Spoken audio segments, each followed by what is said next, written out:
proclamación corresponde el discurso de órdenes por el Día de Defensa de Perú. El orador nos va a brindar la uso de la palabra el señor coronel Ejército Peruano.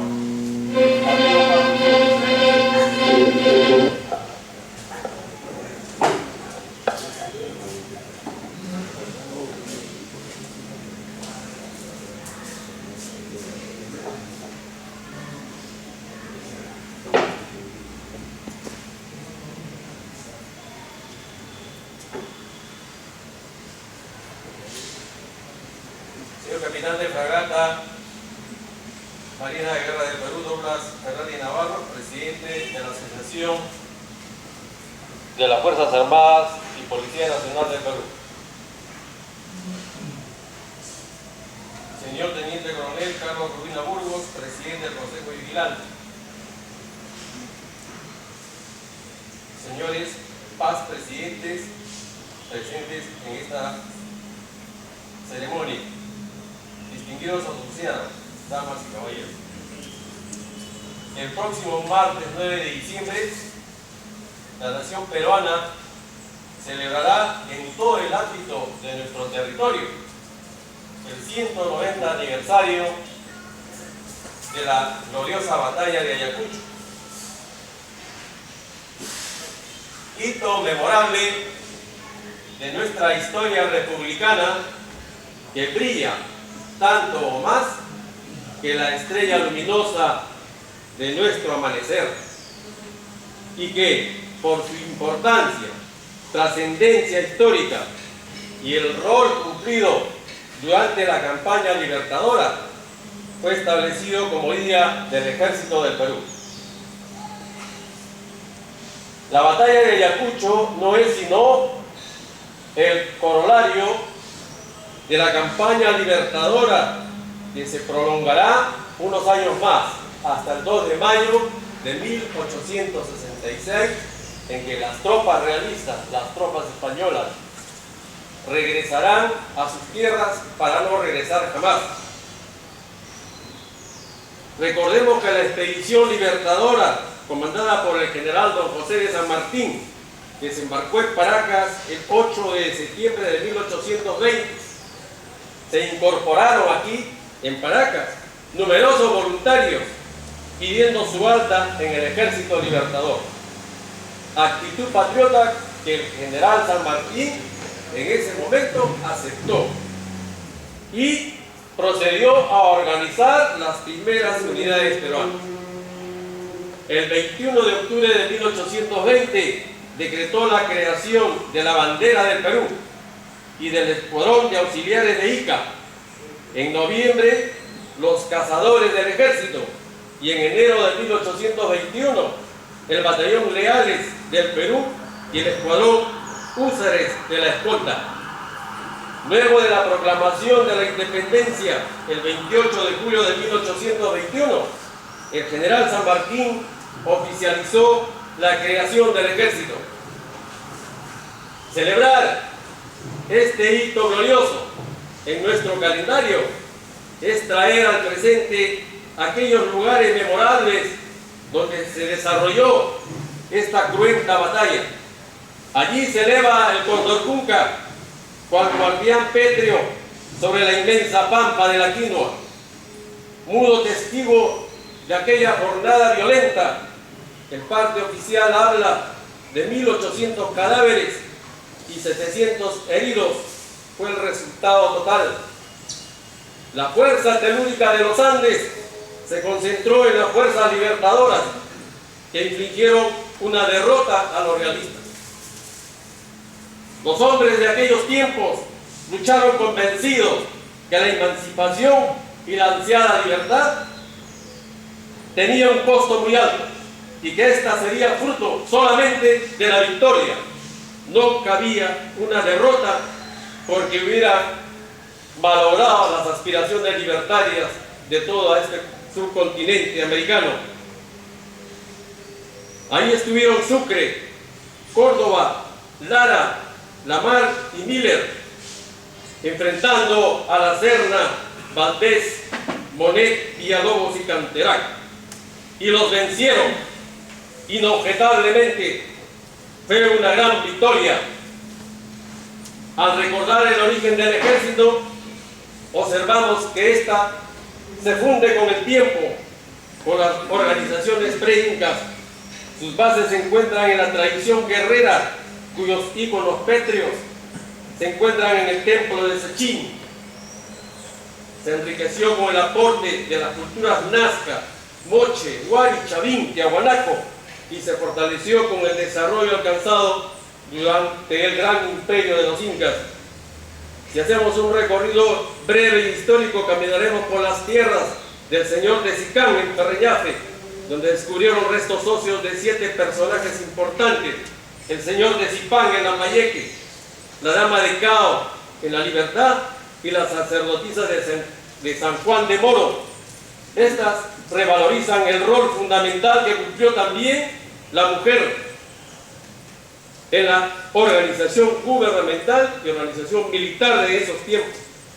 Durante los 3 siglos de dominación hispana, los nativos de estas tierras opusieron férrea resistencia. Ahí están escritas con páginas de gloria los levantamientos de Manco Inca, Juan Santos Atahualpa, José Gabriel Condorcanqui, Tupac Amaru II, Francisco de Sela, los hermanos José Gabriel y Mariano Angulo y Mateo Pumacagua, entre otros patriotas que lucharon por la libertad de nuestro país. En la etapa correspondiente a la campaña por la independencia, el ejército no tenía una partida de nacimiento oficial, como lo acabamos de expresar líneas arriba. En este periodo se llevó a cabo el glorioso combate del 2 de mayo de 1866 en el Callao. España jamás se resignó a la pérdida de sus dominios de ultramar. Una expedición llegó a nuestro mar amenazando nuestra frágil independencia, expresión sublime de unidad del pueblo peruano con sus fuerzas armadas en defensa de nuestra soberanía e independencia. Ese es el valor histórico del 2 de mayo. También vivimos una etapa negra, la Guerra del Pacífico o la Guerra del Guano y el Salitre, enfrentándose Perú a Inglaterra con su marioneta Chile. Periodo de triste recordación en que la improvisación de los gobiernos, la corrupción, el despilfarro de los dineros del Estado y la falta de previsión facilitaron nuestra derrota ante nuestro enemigo del sur. Perdimos esa guerra por falta de una visión estratégica de los gobernantes de aquellos tiempos. El Perú sucumbió ante un enemigo que se preparó con muchos años de anticipación y que recibió, como ahora sabemos, por los últimos descubrimientos y los estudios históricos, con el apoyo de Inglaterra. Posteriormente, el ejército participó en la campaña militar contra Colombia en 1933, contra Ecuador en 1941.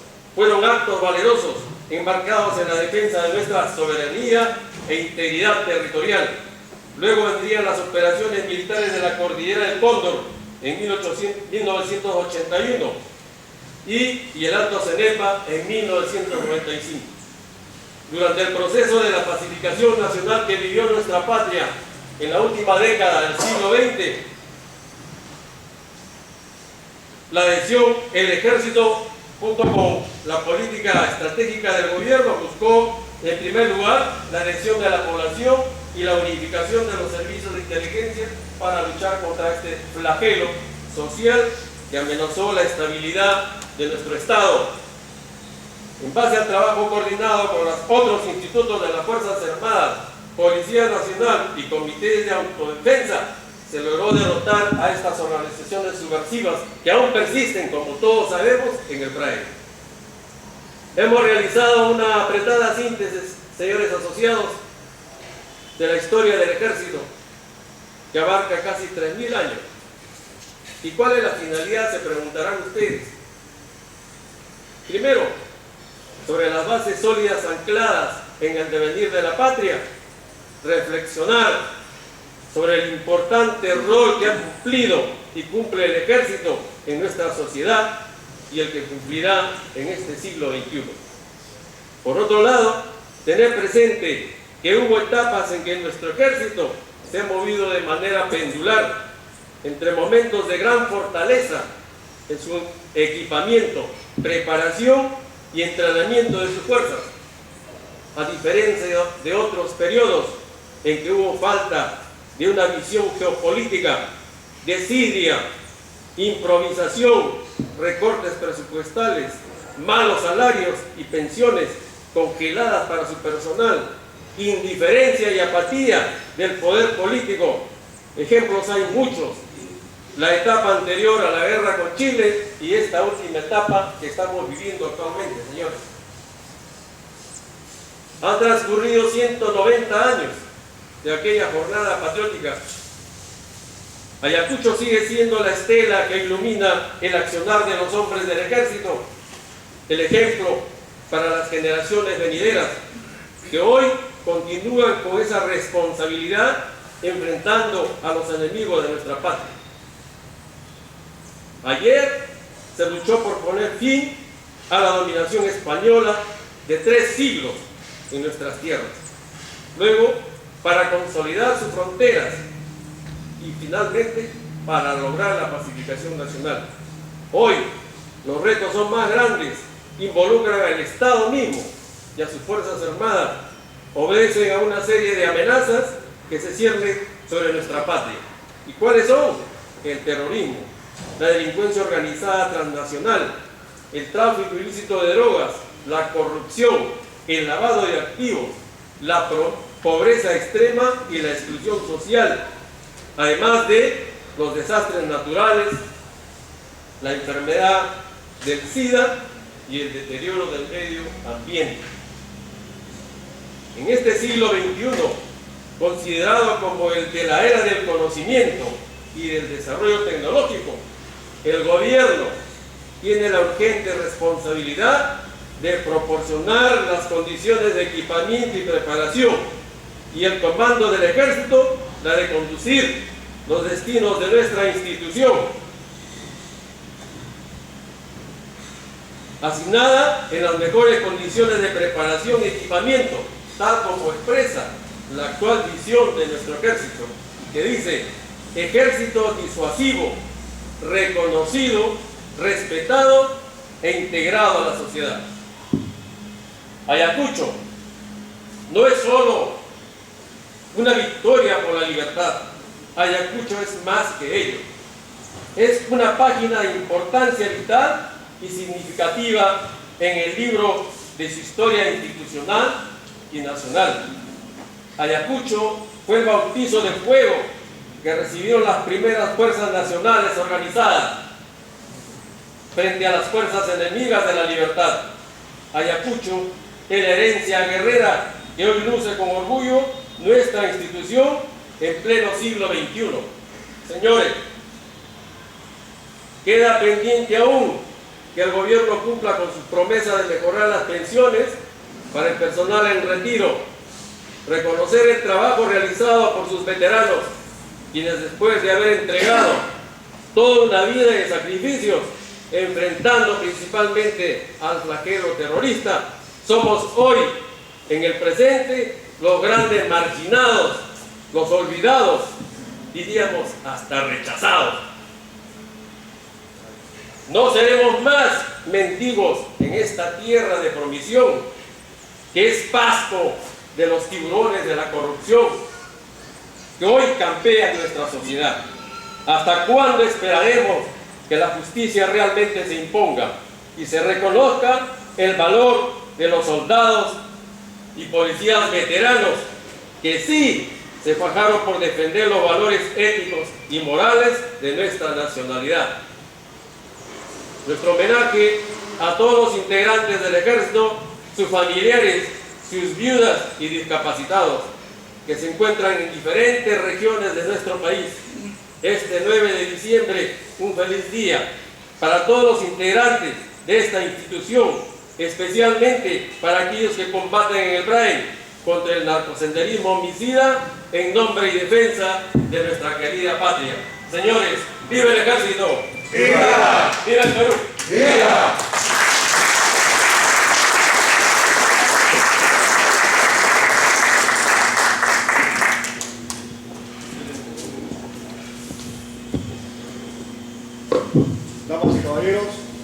invito nuevamente a ponernos de pie para entonar el himno que le corresponde.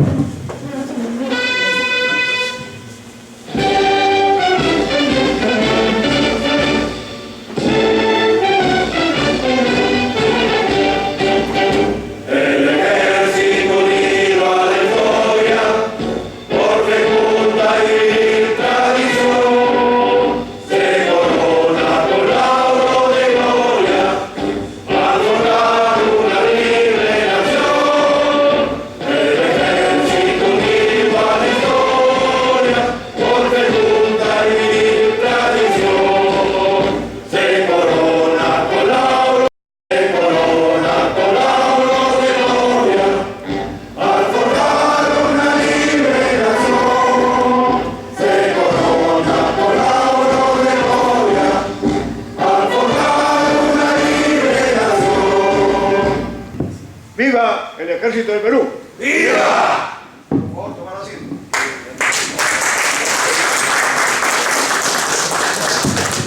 Señor Presidente, antes de la ceremonia, conmigo la instrucción de la sesión solemne. Muchas gracias, señor maestro de ceremonia, comandante PNP Mario Alzamora. Señores, antes de pasar a un brindis, les voy a pedir, vamos a tener una pequeña sesión de fotos, donde nos vamos a tomar la foto consejo directivo que está en periodo actual, del consejo directivo electo, los consejos de vigilancia correspondientes y